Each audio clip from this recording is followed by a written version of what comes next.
welcome you watching Global Lens on News9 Live with me, Neha Khanna. As always, we have a packed show for you, and our big focus continues to be on the social and political turmoil in neighbouring Bangladesh. Sheikh Hasina, Bangladesh's deposed Prime Minister, who had to flee her country on Monday amidst unprecedented anger against her and violent protests, landed at the Hindon Air Base on the outskirts of India's capital. She is currently in the protective custody of India's intelligence agencies as she waits for the United Kingdom to take a decision on her request for political asylum in that country. Today, India's External Affairs Minister Dr. S. Jaishankar said Hasina had requested permission at very short notice to come to India following her forced resignation. Jaishankar briefed Prime Minister Modi on the developing situation last night. This morning, he briefed leaders at an all-party meeting and subsequently both houses of parliament. At the all-party meeting, Jaishankar spoke of a conspiracy to topple Hasina's government. This was in response to a question by Congress MP Rahul Gandhi, who asked if there could be an involvement of foreign powers, specifically Pakistan, in the dramatic developments in Dhaka. While briefing parliament, the foreign minister said it's an evolving situation with an estimated 19,000 Indian nationals in Bangladesh, even as the violence continues unabated. He said the government is in close and continuous touch with the Indian community and has called on the host nation to provide them the required security. Dr. Jaishankar stated, and I quote, "On the 4th of August, protests in Bangladesh took a very serious turn. Attacks on police, including police stations and government installations, intensified, even as overall levels of violence escalated and properties of individuals associated with the regime were torched. What's worrying is that minorities and their businesses and temples also came under attack at multiple locations. On the 5th of August, demonstrators converged in Dhaka despite a curfew. Our understanding is that after a meeting with leaders of the security establishment, Prime Minister Sheikh Hasina made the decision to resign. At very short notice, she requested approval to come momentarily to India. We simultaneously received a request for flight clearance. She arrived yesterday evening in Delhi." Dr. Jaishankar then added, "The situation in Bangladesh is still evolving. We are in close and continuous touch with the Indian community in Bangladesh through our diplomatic missions. There are an estimated 19,000 Indian nationals, of which about 9,000 are students. The bulk of students returned in July." The foreign minister then went on to say, "I seek the understanding and support of the House in regard to the sensitive issues regarding an important neighbour on which there has always been strong and national consensus here in India." On the question of minorities, particularly Hindus and Hindu temples coming under attack in Bangladesh, the minister said, "We are monitoring the situation with regard to minorities. There are reports of initiatives to ensure their protection. We welcome that, but we remain deeply concerned till law and order is visibly restored." The Bangladesh situation presents a huge diplomatic conundrum for India, particularly if the United Kingdom turns down Sheikh Hasina's asylum request. On the one hand, Hasina has been a time-tested friend to India, having watched out for its security interests during her long years in office. Therefore, nobody was surprised when she landed in India on Monday, seeking safety after she was forced to flee Bangladesh. But on the other hand, India does not want to be seen as overtly backing the unpopular ousted leader, as that could very likely complicate the country's relationship with the new government in Bangladesh. Let's not forget Hasina's bitter political rival, the principal opposition leader and BNP chief Khaleda Zia, has been released from jail by the army. Zia was thrown into jail by Hasina's regime in 2018 on corruption charges, and the possibility of Hasina's sworn enemy returning to power in the event of a fresh election in Bangladesh cannot be ruled out. Unfortunately for India, Khaleda Zia, during her time as Prime Minister, was openly pro-Pakistan and pro-China and often seen as acting against India's interests. Sheikh Hasina, on the other hand, pursued a delicate balancing act of enjoying support from India while maintaining strong ties with China. Her crackdown on radical Islamist groups, many of which were inimical to India, was a major factor in cementing ties between Hasina and New Delhi. There is now a growing fear that many of those Islamist groups could regain lost power and take center stage once again in Bangladesh's politics. Needless to say, Hasina's ouster and the ongoing developments in a highly turbulent Bangladesh are a matter of grave concern for India. Many, in fact, have termed it a major diplomatic and security setback for New Delhi, which is now closely watching all the goings-on. India's northeast states share an over 4,000-kilometer border with Bangladesh. Infiltration concerns prompted a 12-hour night curfew in Meghalaya, as well as putting border security forces on high alert. The Indian Railways and the country's airlines have temporarily stopped services to Bangladesh. As we mentioned, India has always considered Sheikh Hasina a close friend in a neighborhood where its army confronts both Pakistan and China along hostile and disputed borders. India shares a long border with Bangladesh. Bangladesh is also crucial to the security of India's remote northeastern states where insurgent groups used to be active. They often took sanctuary in Bangladesh, which shares a porous border with some of these states. On Hasina's watch, India's northeastern border was relatively calm, as she had not allowed Bangladesh to be used by these insurgent groups. There are now concerns that an influx of refugees escaping violence in Bangladesh could become a major challenge for India in the days ahead. External powers inimical to India's interests could gain ground as well. Trade between India and Bangladesh will also be significantly impacted, with business activities at Petropol, the largest land port in India and South Asia, nearly coming to a halt. Sheikh Hasina had ably balanced ties with both India and China. During her tenure, in all its developmental partnership with China, Bangladesh had been mindful of India's interests. India had acted as a mediator between Bangladesh and the West, that was unhappy with the elections held in Bangladesh in January this year, in which Hasina was re-elected for a fourth term. India had told the United States that sidelining Bangladesh would mean giving China a chance to participate in Bangladesh's development and thereby a stake in its matters, which was neither good for India nor for the United States. With the prevailing chaos and changed situation, India is bound to be apprehensive about its relationship with Bangladesh. While issues like river water management still need to be sorted out, India and Bangladesh have seen wide-ranging collaboration on multiple issues in the last 10 years. A substantive bilateral partnership in trade and commerce, people-to-people ties, defense and infrastructure were the hallmarks of the golden era of the Delhi-Dhaka ties. As India prepares to tackle the sudden volatility and turmoil in its neighborhood, it will also be working towards a friendly government in Dhaka. At the same time, India will keep a lookout for other nations meddling in the crisis. Former Foreign Secretary of India Kanwal Sibal tweeted today, and I quote, "Political change in Bangladesh has many negative dimensions for India.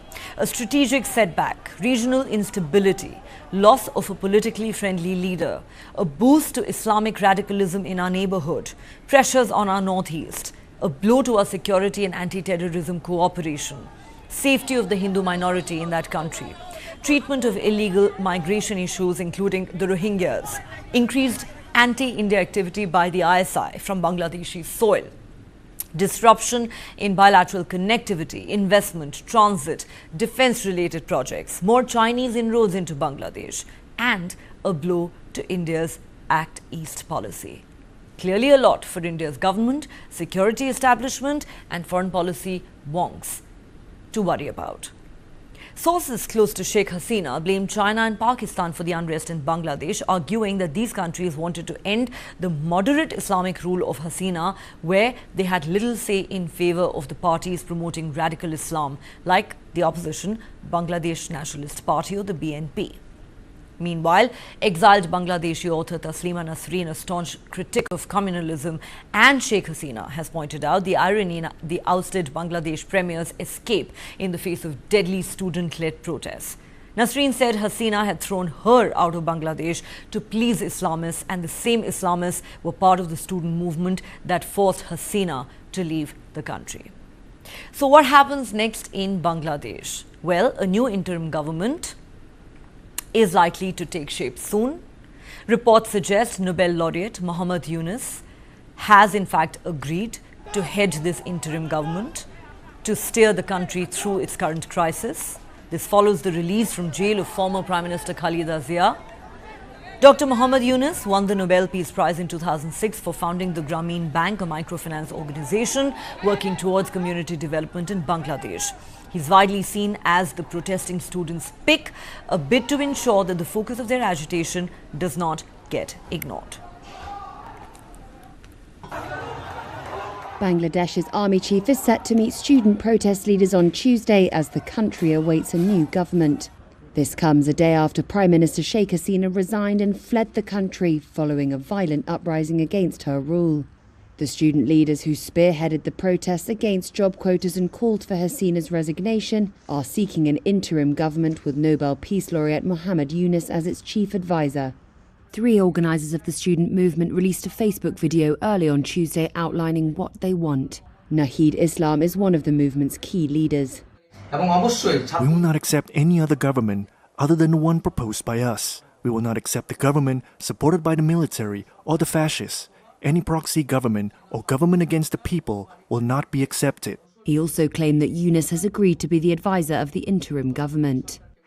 84-year-old Yunus and his Grameen Bank won the 2006 Nobel Peace Prize for work in alleviating poverty by granting tiny loans of under $100 to the rural poor in Bangladesh. He was indicted by a court in June on charges of embezzlement, which he denies. Yunus did not immediately respond to a request for comment. 76-year-old Hasina arrived at a military airfield near Delhi on Monday after leaving Dhaka, where she was met by India's national security advisor. Details about her plans remain unclear. We are also monitoring the situation with regard to the status of minorities. There are reports of initiatives by various groups and organizations to ensure their protection and well-being. We welcome that, but will naturally remain deeply concerned till law and order is visibly restored. Our border guarding forces have also been instructed to be exceptionally alert in view of this complex situation. In the last 24 hours, we have also been in regular touch with the authorities in Dhaka. This is the situation as of now.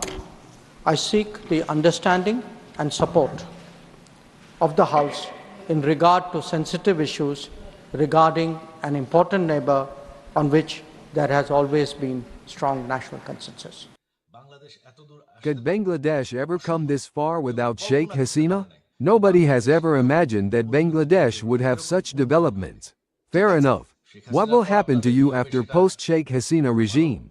It is none of my concern nor my family's anymore. You will realize. But nobody can take over the power in this way with creating conflicts, committing murders. This is not a movement anymore. When police and civilians are being killed, houses being burnt, journalists murdered, this has turned into terror. And there is only one way to resist the terror. I reiterate, the law enforcement agencies, border guard Bangladesh, and even the military, your responsibility is to keep the country and countrymen safe, and its constitution protected. All right. It's time for us to take a quick break here on Global Lens. On the other side, we're going to discuss all the latest developments, what they mean for Bangladesh and for India with our panel of experts.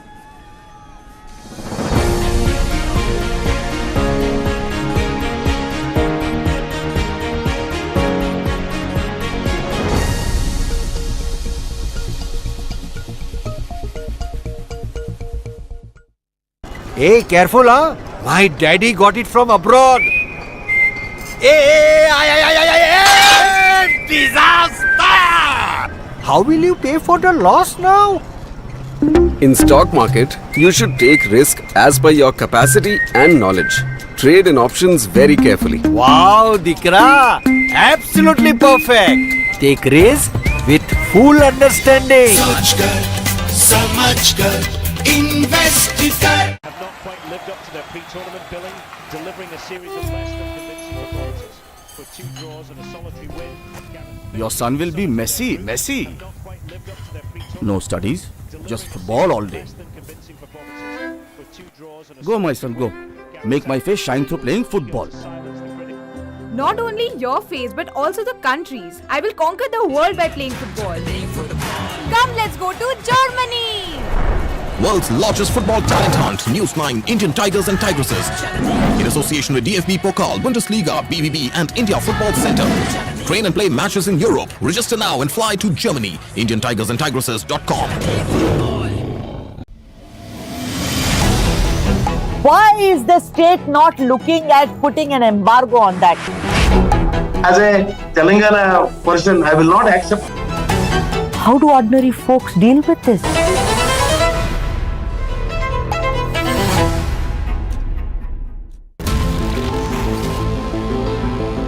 Joe Biden is not going to be the Democratic presidential nominee.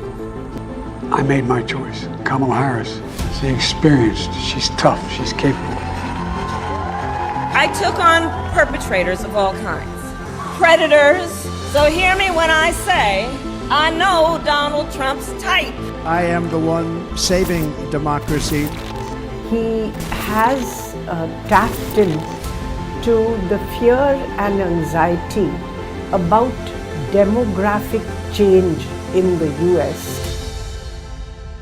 This polarization in the United States. Some people are even suggesting that there could be a civil war. You are this unable to solve your own domestic problems. You have no right to claim to be anybody else in the world, and we're moving into a multipolar world where the United States will not lead.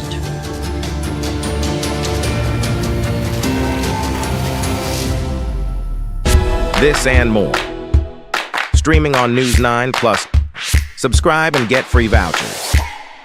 Fast, fast, fast, fast, fast. My God, isn't she your daughter? Yes. She's playing football. This is boys' game. Make her study. If she doesn't get a good job, she will get a good match. Will you win the world by playing football? Yes, auntie. My daughter will win the world by playing football. Let's go to Germany. World's largest football talent hunt, News9 Indian Tigers and Tigresses. In association with DFB Pokal, Bundesliga, BBB and India Football Center. Train and play matches in Europe. Register now and fly to Germany. IndianTigersandTigresses.com.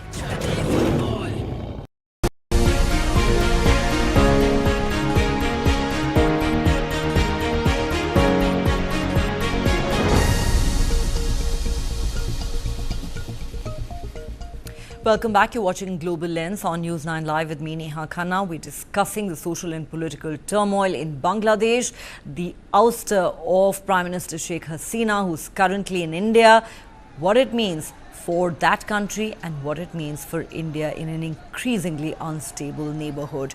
To discuss that, I am now joined by Professor Swaran Singh at the Center for International Politics, Jawaharlal Nehru University, and Pramit Pal Chaudhary, Foreign Affairs Analyst at the Eurasia Group.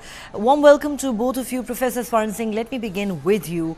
A lot to unpack here, really. The impact that this is going to have for India. Now, most have rightly termed this a major setback for India, both diplomatically and from the security standpoint.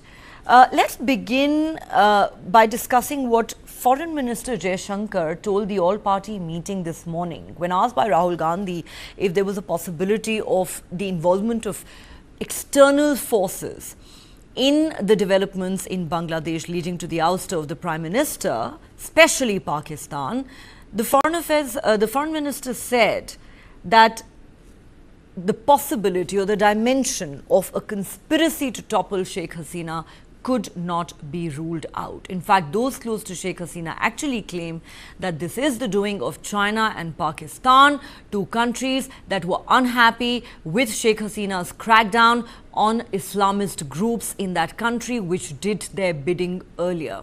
What do you make of these various statements that have come in? I think, Neha, I am in agreement with several other people who believe that a simple, relatively disorganized students' movement would not result in such a major transformation in politics in Bangladesh. Prime Minister Sheikh Hasina had stayed in power now for the last 15 years, irrespective of the fact that opposition was not joining in those elections. And nevertheless, there were elections. She had the popular mandate. Awami League used to win those elections. Elections are often flawed in several countries. And then, therefore, this whole insinuation of who was kind of support and directing this whole public protest.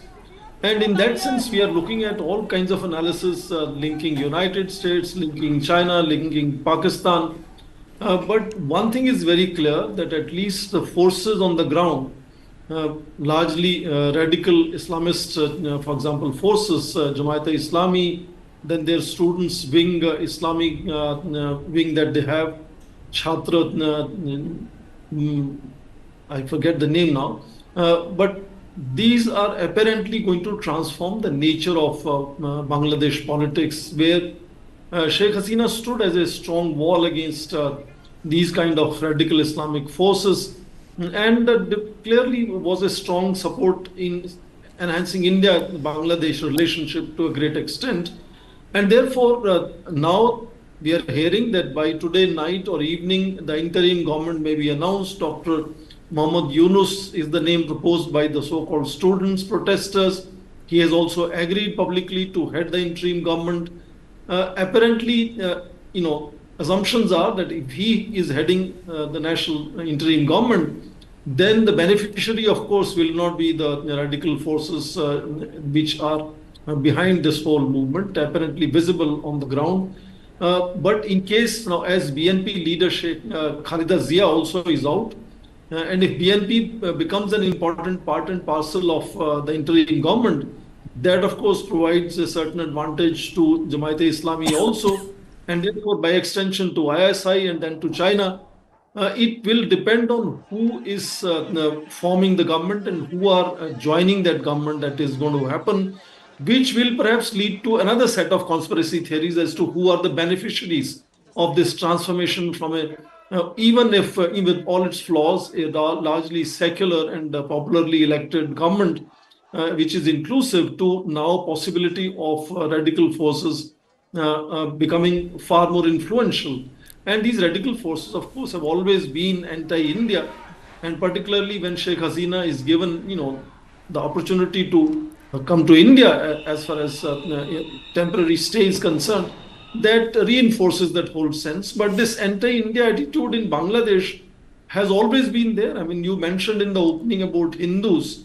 At the beginning of last century, when census began, there were nearly 34% Hindus in this part of what is today called Bangladesh. In 1974, when census happened, there were still about 14% Hindus there, and now they're as small as 7.5% now. So that population has constantly been increasing, and I fear that if radical forces come to really control the government, we could have another episode of an ethnic cleansing in the neighborhood, and therefore India will have to really be very careful. The good side is that we had mostly thought that India had put all its eggs in one basket, but the External Affairs Minister, the way he has briefed multi-party meeting and of course spoke in Parliament, mentioned that India has been in now touch with the army and army chief about the security of Indians in Bangladesh, apparently indicating that India has been in touch with other kind of major players in Dhaka, and therefore we will see how situation unfolds, and the indication that India is happy to connect with the interim government, and the kind of facility for Sheikh Hasina is only but for now, it is wait and watch for India. It's undoubtedly a very worrying situation. The possibility of a massive influx of refugees from Bangladesh coming into India, and radical Islamist groups regaining power and taking center stage once again in Bangladesh politics. These are two concerns that India has, among many others. Let me take this now to Pramit Pal Chaudhary. Pramit Pal Chaudhary, apart from the obvious concerns that India has and the multiple setbacks that this development may really have brought for New Delhi, what about the diplomatic conundrum that New Delhi faces at this point in time? Many are asking, what happens if the United Kingdom turns down Sheikh Hasina's request for political asylum? As we know, she is currently in India in the quote-unquote protective custody of India's intelligence agencies. Now, of course, Hasina has been a time-tested friend of India's. Therefore, it didn't surprise anyone that she chose to come to India after fleeing her country. India is, of course, keeping her safe here. But at the same time, India would not want to be seen as overtly supporting the unpopular ousted leader, given that it could antagonize the incoming new government in Bangladesh, especially given our troubled past with entities like Khaleda Zia's BNP, and it's just been pointed out that Khaleda Zia is out of jail. How is India likely to navigate this rather difficult diplomatic path?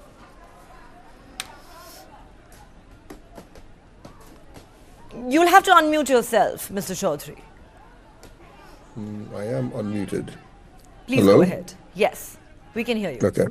So, so first off, the question of Sheikh Hasina, where does she stay? Where does she go?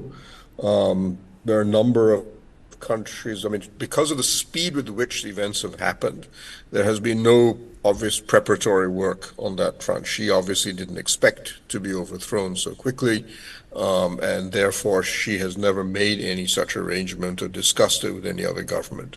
So part of the game is basically sitting down, even if you are to request a government for asylum or residency, it will take time for that government to assess whether or not it makes diplomatic sense or political sense for them to do so. So whether it's Britain or Finland, which has been mentioned, I think, by Sputnik Press because she has relatives there, whether perhaps it's the United Arab Emirates or some other part of the world, we don't know yet. And I think you saw Foreign Minister Dr. Jaishankar's statement, I believe, to Parliament, where he said she will be here, and as she discusses or tries to find out what other, if any, third country is willing to take her. I think in the meantime, however, because as you mentioned, she has been in many ways the bulwark of India's position in Bangladesh and a close friend for 15 years, then she will obviously be welcome to stay here. But that's one element of that, and that will depend really more on third governments than it will on us. And of course, whether she is interested in going to some of these other places. The second part of that is how do we handle the new government? I mean, there I don't think there's an issue. We're not going to be breaking off diplomatic relations or anything. So we have said that we support the military's move to create an interim government with the idea of stability overriding everything else. The first step is law and order. The second thing I think would be to make sure the economy is running. Bangladesh's economy is very dependent on the export of ready-made garments. It's the world's number 2 exporter of ready-made garments, but that requires a supply chain, workers, ships, and so on to work in a smooth manner. And then, of course, then the return to other types of normalcy, schools and so on. And then eventually, this interim administration hopefully will lead to new elections. The military have declared that that's what their path is. But keep in mind that the last time there was an interim government here in Bangladesh, it lasted for almost 2 years. And I would not expect elections at the earliest to happen for at least 6 to 8 months, because you would have a lot of work to do in terms of, for example, I would presume the opposition would demand that Awami League appointees in most of the government institutions would have to be removed or at least balanced with their own selection.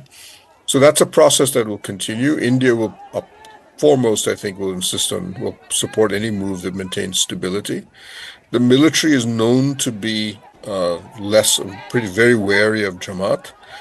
So in many ways, having them in power for or running things for a while is not a bad thing, because they will be focused. They will not be willing to concede too much space to Jamaat. But as Dr. Singh has mentioned, ultimately it's the election results that will follow that will be crucial. Does the BNP have to form a coalition with the Jamaat? Does the Awami show it still has a certain degree of popular support? These are the things that the election results. After that, we then have to sit down and manage a government that, in its worst case scenario, would be one where Jamaat and the BNP form a coalition government in which the Jamaat has a major say in government policy. That would be a scenario. We don't know if that will happen or when it will happen, but it's one that India will then have to manage with a certain degree of caution. Well, you know, the BNP and the Jamaat-e-Islami coming together and being part of any new government would certainly be a major headache for India. All right, we also have our Bangladeshi guests joining us on Global Lens tonight. Shahidul Alam, well-known author and social activist. Welcome back on Global Lens. Good to have you, Mr. Alam. We also have with us Dr. Samina Lutfa, Professor of Sociology at the University of Dhaka. Shahidul Alam, if I could start with you. Reports suggest that Dr. Muhammad Yunus has agreed to head the interim government that is taking shape in Dhaka as we speak. Can you confirm that for us? And really, what are the broad contours of this new interim government likely to be? It is being said that Dr. Yunus is really the pick of the student protesters, because the army believes that it is very important that the student protesters are seen to have a say in this ongoing process. Well, Professor Yunus is a respected individual, and I think he would have general acceptance. He is not a politician. He does not have a political background. I cannot confirm on his behalf, but what I have heard from Professor Yunus's own sources are that he has accepted. Now, that assumes that someone has offered it to him. Who has the authority to make that offer? I'm not sure. I don't know what the ramifications are. And certainly, there is no clear indication that the students have necessarily coherently put together. There are multiple forms out there, several with Professor Yunus at the head, some with others at the head, and some with more numbers, some with less numbers. But this is uncharted territory. What happens? Who decides who will form the caretaker government? I don't think that's clear to anyone. In terms of the students being consulted, I don't think that is the case. I think a lot of the machination is by the military, from the military, and in terms of what I heard, a few of the students, along with some potential caretaker advisors, have gone to the cantonment to speak to the military. Why should they be going to the cantonment? The students have led this revolution. They should be the one to decide. And if any meetings should take place, they should take place on student territory, not in cantonment. All right, you've made some very interesting points. These are legitimate questions to which there really don't seem to be many answers at the moment. Let me take this to Dr. Samina Lutfa. Dr. Lutfa, Mr. Alam makes a valid point. Who really is in charge right now? Who has given, Dr. Muhammad Yunus the authority to head this interim government? Who is going to form this government? What shape is it going to take? Are the student protesters really leading this process? Mr. Alam seems to think it is definitely the military. And if that is indeed the case, then would it not be correct to say that pretty much it is the military which is in charge? Is that not a matter of concern for people across Bangladesh, especially those who bitterly oppose Sheikh Hasina for her authoritarian rule, saying that a lot of what she did in Bangladesh over the years was anti-democratic? Thank you for having me in your show. Can you hear me? Yes, please go ahead, ma'am. All right. So what is happening today and what has happened yesterday as well tells us this much, that a lot of things are actually what Dr. Alam says is quite close to that, but a lot of things might not. For example, yesterday we saw that Army Chief took power and he said that he's going to give security to everyone in the country. And right after that, that speech ended, we have seen massive kind of violences in different places in the country. And we have seen also that the army was retreating from places where they were supposed to protect. So it seems like there was kind of like a plan right after the student protesters actually said that they will not accept any army-led or army-backed government. So it seems like army and the students are not really on the same page, at least to me. And also, I would like to correct the information. As much as I know, before the left for the discussion about forming the government with two of our colleagues, actually one of my colleagues, Mr. Tanzimuddin Khan, they actually went to Bongo Bhavan and not to Cantonment. So this is something that needs to be emphasized, that the students are still resilient, and so far this is the first time that they are going to meet the president or I think also the three chiefs of all these three forces. So this is the first time. However, we know that the whole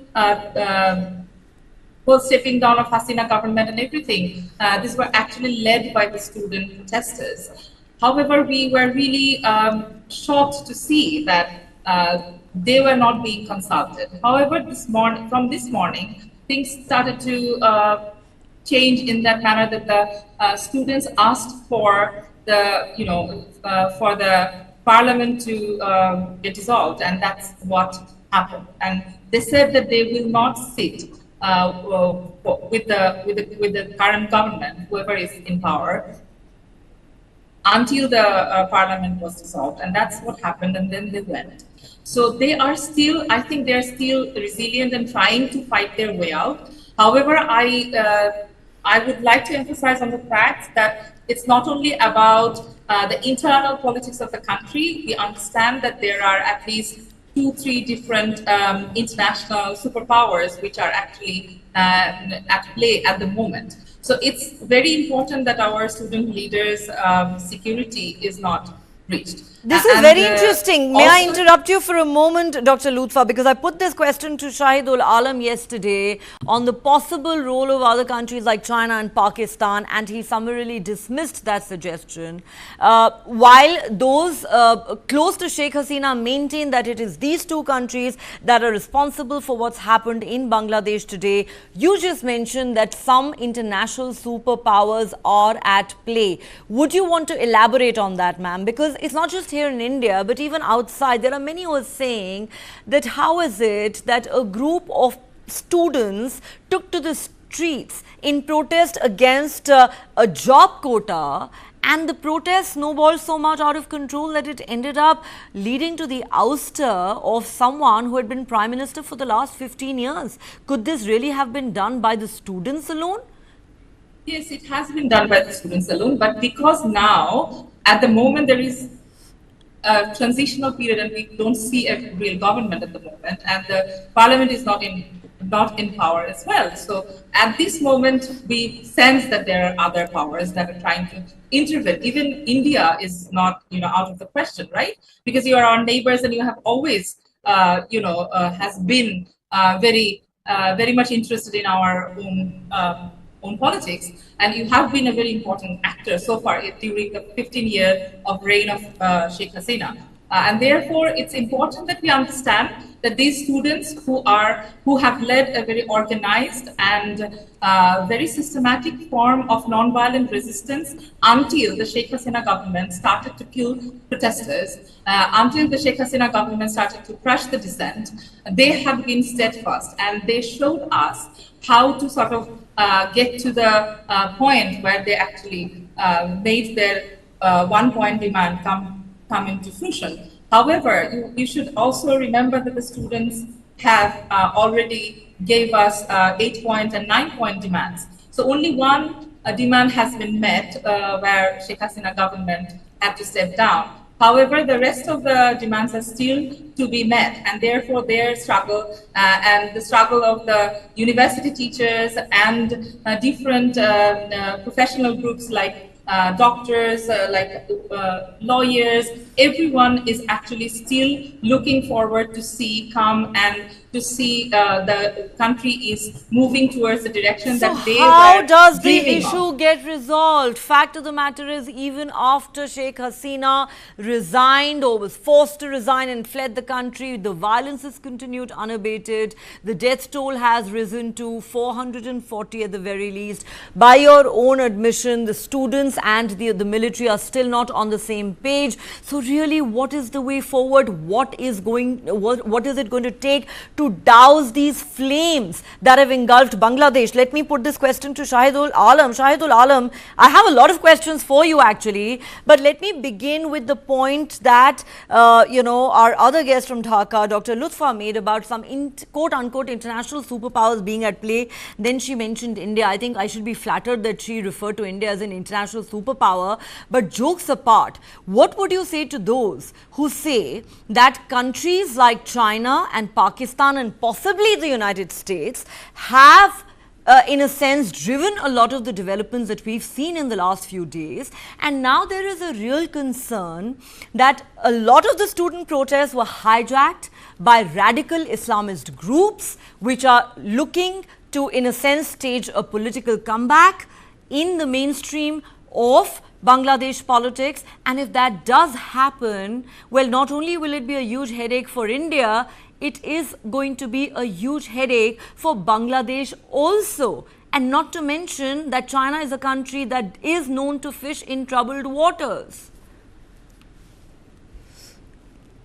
You've actually parroted Sheikh Hasina's expression. She has been touting this third force, the fact that the Islamists are taking over, that they're going to come in. This is the Islamist demon that they constantly wave, and it's been a very convenient demon to wave. The Western countries, because of their war on terror, are very happy with that. China, with its resistance to the Uyghur movement, is happy with that. India, of course, bans it itself. And even within Bangladesh, the secular movement within Bangladesh has had a problem in reconciling the fact that people who may be religious also have a right as much as anyone else. Coming from a country like India, which has Hindutva all across its veins, to be questioning whether Islamists are taking over in Bangladesh does come as a bit somewhat heavy. But I will bring up the India question. I think if you look at the pulse in Bangladesh, the negativity towards India is higher today than it has ever been. I mean, considering how important a role India played in the liberation of Bangladesh, the fact that India is by far the most hated country by the Bangladeshi public is something that India needs to recognize. And the fact that most Bangladeshis think Sheikh Hasina has been propped up by India and, continues to be propped up. At the moment, the fact that she is taking shelter in India adds to that estimate. The fact that it's only now, when the student uprising came to such a level, did the Indian border security forces stop killing Bangladeshis at its border. And it's never done so all this time when Sheikh Hasina was in control, is also a sad indicator of the relationship. And as Bangladeshis, we feel that we should have good relationships with India. India is a huge country. I mean, it doesn't make economic, political sense of any sort for Bangladesh to have a bad relationship with India. But you look at India's relationship with all its countries, and this is what it is. I mean, India is the US of South Asia. Okay, it's interesting you say that. You're of course entitled to your view. You were saying there's a very strong anti-India sentiment currently in Bangladesh.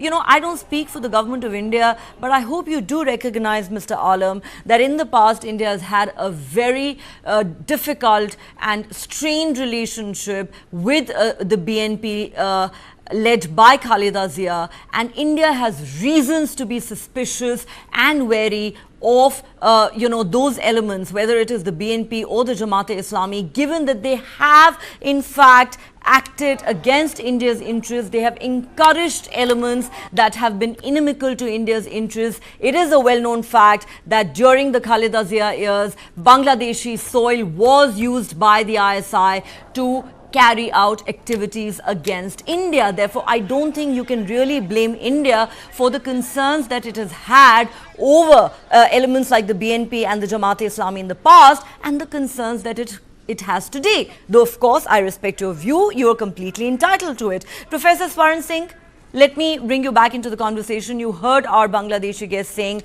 that the anti-India sentiment in Bangladesh is at its highest point ever today. But I want you to address what India's former Foreign Secretary Kanwal Sibal said today. He put out a very strong tweet, and I'd like both you and Pramit Pal Chaudhary to weigh in on this. Kanwal Sibal says, political change in Bangladesh has many negative dimensions for India. A strategic setback, regional instability, loss of a politically friendly leader, boost to Islamic radicalism in our neighborhood, even though Shahidul Alam disagrees with that. Pressures on our northeast, a blow to our security and anti-terrorism cooperation, safety of the Hindu minority, treatment of illegal migration issues including Rohingya, increased anti-India activity by the ISI from Bangladesh soil, and more Chinese inroads into Bangladesh. Would you agree with that assessment? I think these are still largely insinuations, but I agree with the point that most of India's small neighbors have had this very visible, particularly during election speeches, to blame their failures on India. It's an easy scapegoat way of doing it. But right now I understand, because India had inordinately been seen as close, and Sheikh Hasina was seen inordinately close to India. And this whole movement has been against her as Prime Minister. And therefore, I can understand that on the ground there could be a little more anti-India sentiment visible than it has been before. But what is interesting to note here is that whole conversation of students' movement, which to me is partially beginning to look like a facade, because students are meeting the president, and President Muhammad Shahabuddin, and my Bangladesh friends will vouch me, as a young man, he was handpicked by Mujibur Rahman, and he's been seen close to the Awami League.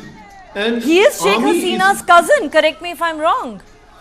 Yes, and therefore the shots are being called by the army chief. Yes, I meant the army chief. I beg your pardon. Yes, go ahead. Within 2 hours of Sheikh Hasina leaving the country, he addresses a press conference calling these protesters as revolutionaries. He says this is a kranti.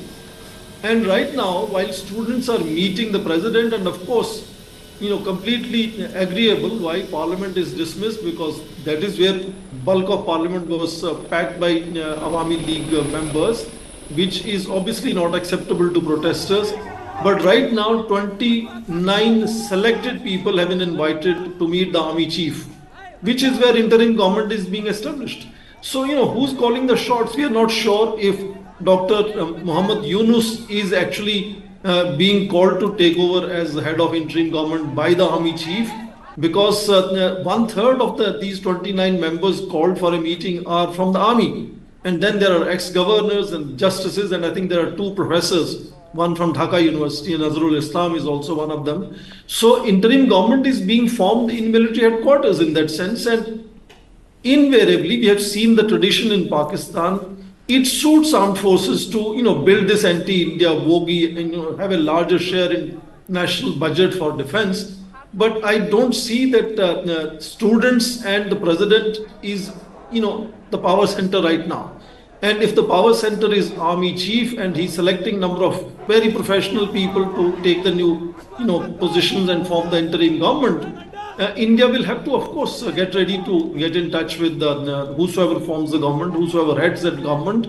But invariably, I think this is part of various other forces which are being repeatedly mentioned. We as yet don't know whether it is United States, China or Pakistan, but if we believe that radical forces, and BNP has always had no qualms about working very closely with Jamaat-e-Islami, and therefore there is no doubt that if that is the kind of forces coming to form the government, whether now or after interim government sets up, have elections, these elections to be exactly the way elections happened and earlier. this is not a matter of opinion. The fact that, the BNP has been openly anti-India, it has been in bed with the Jamaat-e-Islami, it has encouraged the ISI and other radical Islamist groups that have been inimical to India's interests. This is not a matter of opinion. These are historical facts.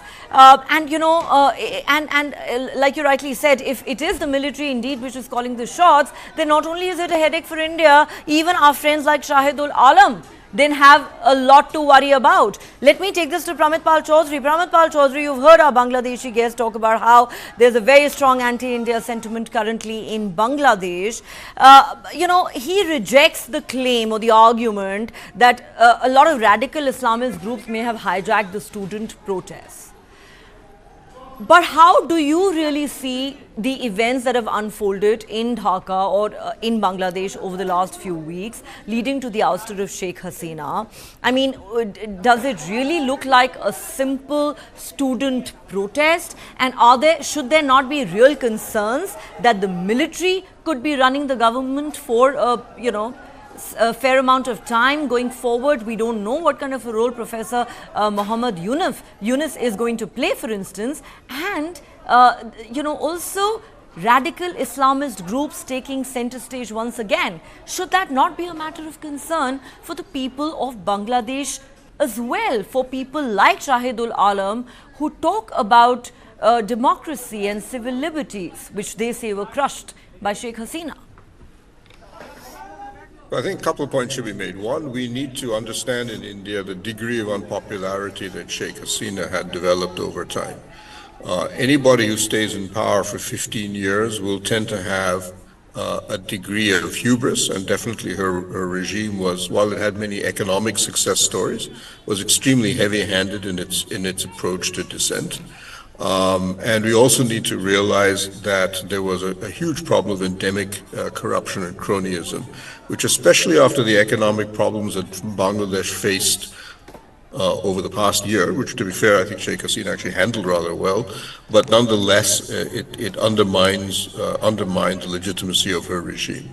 So it's not impossible that a student protest could tap. It began, as you mentioned, over a job quota issue, and the Sheikh Hasina government, in fact, conceded the quotas very quickly. But very clearly on the weekend, we saw that it became a much larger mass-based movement. We'll have to see what we find out as we learn more about this, but I don't rule out the fact that this was a genuine popular movement. Second, the foreign hand thesis, while interesting, I've yet to see any evidence of this. I would argue both China and the United States actually are other things on their mind, while we in India, and I'm from Calcutta, so obviously Bangladesh is very close by. It's very important to us. For people in Beijing and Washington, Bangladesh does not really figure very high on their priority list. So, we have, I would like to see more evidence of any supposed foreign interference. The BNP is an interesting party. I would argue, and we'll see what happens as it actually begins to get closer to power, has actually moderated its tone on India. In the past 3 or 4 elections in Bangladesh, we've seen a lot less anti-Indian rhetoric in the BNP. And when I've met BNP people in Delhi and other places, they've stressed that a lot of their irritation or unhappiness with India has more to do with their support, what they feel is overly strong support for Sheikh Hasina. But remember, the BNP, a lot of their own supporters are very happy, especially the business groups behind them, at the fact that there's now $16 billion worth of trade between India and Bangladesh. And India has deliberately cultivated this by giving market access to garment exports, for example, from Bangladesh, to help develop a relationship with the should we say, calm the BNP down and see that it has interests India. But Jamaat obviously is a different story. Remains an extremely strong, poor relationship. It's a genuinely hostile party, and it is a party that definitely has very close links with Pakistan. With Pakistan and the ISI. I will give the last word to Shahidul Alam. Mr. Alam, you pointed this out earlier, so I'm going to ask you this question as we wrap up this conversation. Okay, Sheikh Hasina is out, but are you concerned about who really is calling the shots in Bangladesh? Whether we are going to see the military run the government, the country for the foreseeable future? And how soon do you think Bangladesh could actually have a fresh election? It's anybody's guess. Firstly, I think while I personally felt Hasina had to go at some point, the fact that it happened so quickly took me by surprise, and I'm sure took a lot of other people by surprise. We must also recognize that while the students have been very effective in protesting, they're not a political group. They're not people with the experience necessary to either form a government or even go through the mechanisms for forming governments as such. And at the moment, the military is in control. We cannot deny that. I think it would be disastrous for Bangladesh for it to continue to be so. And I think it is now up to the students to ensure that their say is taken into account, and that all the good work that has happened in bringing down a tyrant is not simply a question of handing over either to the military or to any other party as such. So that, I think, is seriously a matter of concern from my end. I would, however, like to come back to the point about Jamaat that all of you have made several times. You seem to forget that Awami League had also wooed Jamaat and had been in partnership for Jamaat. This is real politics, and everyone goes to bed with everyone else as it suits them. Awami League, in its rhetoric, completely denies it, but Hasina has done business with Jamaat, has had Jamaat in partnership, and has had other Islamist groups in partnership when and as it suits her. That's how politicians work. I don't actually consider Bangladesh to be at risk of radicalization merely because the nation is what it is. It's a very tolerant nation over a long time. There have been things happening. And in fact, while there has been so much talk about attack on minorities, which has been happening, a large number of, historically, the attacks have been by Awami Leaguers when you investigate it. All right. We certainly hope, sir, for Bangladesh's sake and for the sake of the region, that peace, calm, law and order can be restored at the earliest, the violence ends, too many lives have been lost, and we certainly hope that the interim government, which takes shape over the next few days, is able to steer Bangladesh out of this current crisis. On that note, Shahidul Alam, Pramit Pal Chaudhary, Professor Swaran Singh, Dr. Samina Lutfa, thank you to all of you for joining me on Global Lens tonight. Well, that's all the time we have on the show, but this is a story we'll continue to track very closely. Thanks for watching. Good night.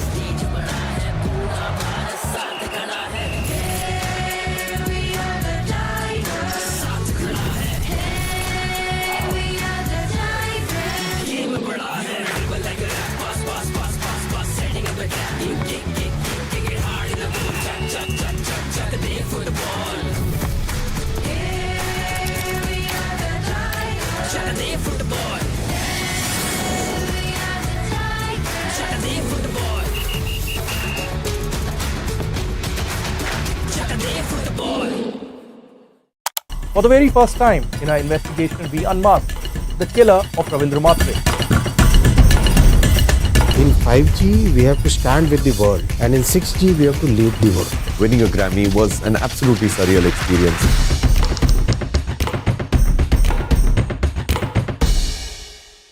From July 26 to August 11, the world's eyes will be on Paris. The City of Lights is hosting the biggest stars of the global sporting firmament at the Olympics. I do expect us to do better than 7 medals. I'm very excited because this would be my first Olympics, and let's see how it goes.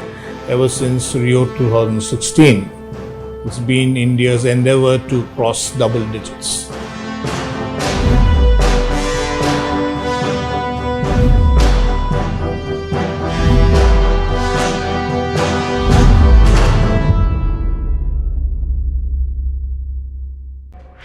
This and more. Streaming on News9 Plus. Subscribe and get free vouchers. Give it to me, pass. We'll put new glasses in the windows and they keep breaking it. This is the fourth time you are playing football throughout the day. Will you win the world by playing football? Yes, uncle. I will now conquer the world by playing football. Let's go to Germany. World's largest football talent hunt, News9 Indian Tigers and Tigresses. In association with DFB Pokal, Bundesliga, BVB and India Football Center. Train and play matches in Europe. Register now and fly to Germany. IndianTigersandTigresses.com.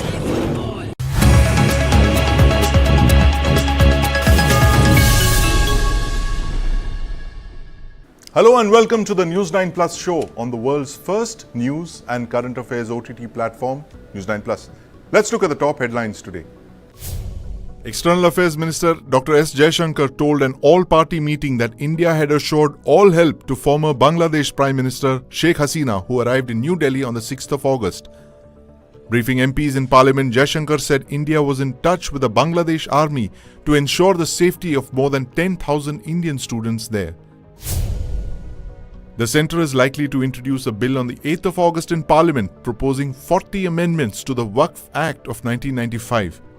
The legislation proposes to enhance transparency, accountability and gender representation in Waqf boards which manage Muslim properties donated for religious purposes. The ED has filed a supplementary charge sheet against former Railway Minister Lalu Prasad Yadav and his son Tejashwi Yadav for alleged involvement in a land for job scam when Prasad was Railway Minister. The charge sheet names 11 accused and includes 96 documents. The India bloc of parties staged a protest in Parliament on the 6th of August to press for the rollback of 18% GST on life and health insurance premiums.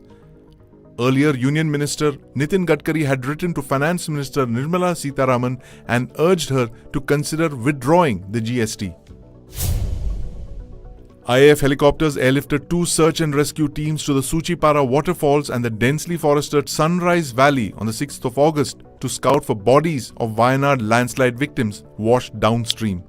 The official death toll in the Wayanad landslides had crossed 390 persons on the 5th of August. President Draupadi Murmu was conferred the Companion of the Order of Fiji, the country's highest civilian award, on the 6th of August.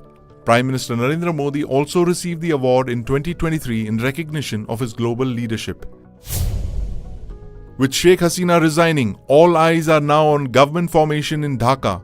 Nobel laureate Dr. Mohammad Yunus has been nominated Chief Advisor to Bangladesh's interim government. The decision was announced by the Students Against Discrimination, a group of students that spearheaded the agitation which led to the fall of the Hasina government. The British government has called for a UN-led probe into the turmoil that saw Sheikh Hasina resign as Bangladesh Prime Minister.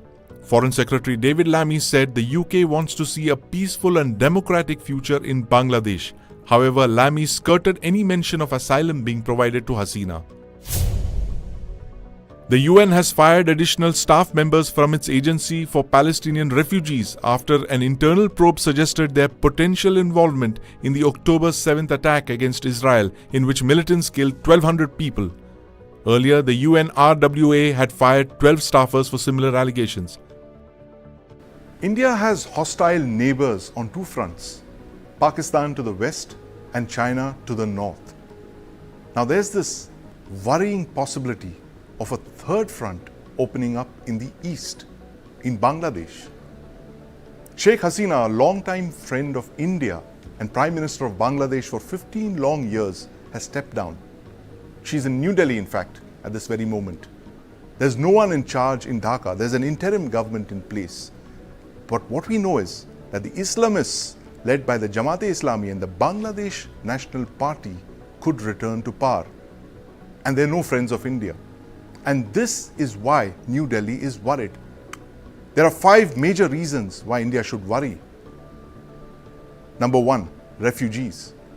India went to war with Pakistan in 1971 because a genocide in what was then East Pakistan saw over 7 million refugees cross over into India's northeast.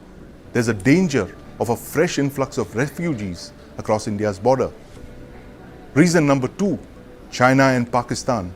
They have a collusive relationship, which means that these two countries now get a base to operate against India, possibly in Bangladesh under the BNP. Number 3, illegal arms.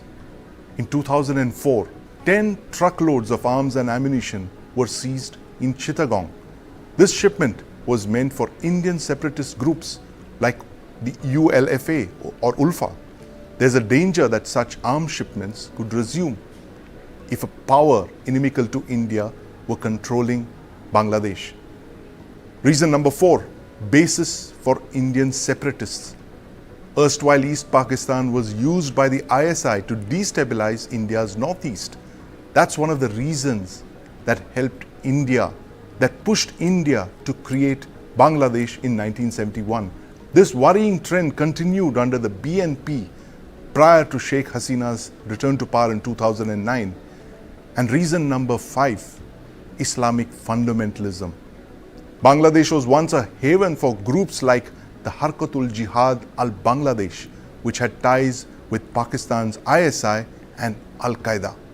In fact, 2009 to 2024 were among the most peaceful years for India as far as the Bangladesh border was concerned. But that could change now. And joining me to discuss this worrying turn of events in the neighborhood are veteran journalist Subir Bhaumik, and in the studio is my colleague Aditya Raj Kaul. Gentlemen, welcome to the News9 Plus show. Aditya, I want to start by asking you what Foreign Minister Jaishankar said earlier on in the day in Parliament. Tell us what he said that makes India really worry about the state of play in Dhaka right now. Well, firstly, India has been monitoring this situation very closely. It's a double problem at this moment for us. One is what will happen in Bangladesh. Strategically, we have lost a very important ally, a very important friend. There will be regional, instability. And apart from that, the second problem currently, which is temporary, is that Sheikh Hasina is near New Delhi. Yes. She has sought temporary help, and that has been granted.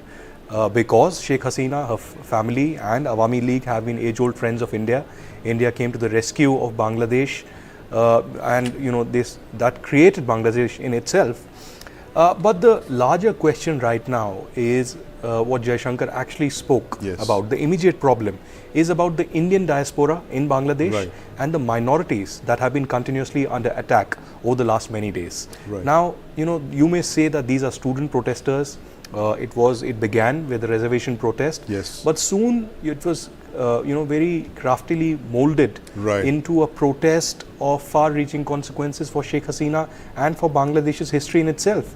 I in fact would compare this with the independence of Bangladesh itself because of the reason of the extent of the protest, the brutality and the daily killings that we have seen at least on Sunday and Monday, where more than 100 protesters were killed both days.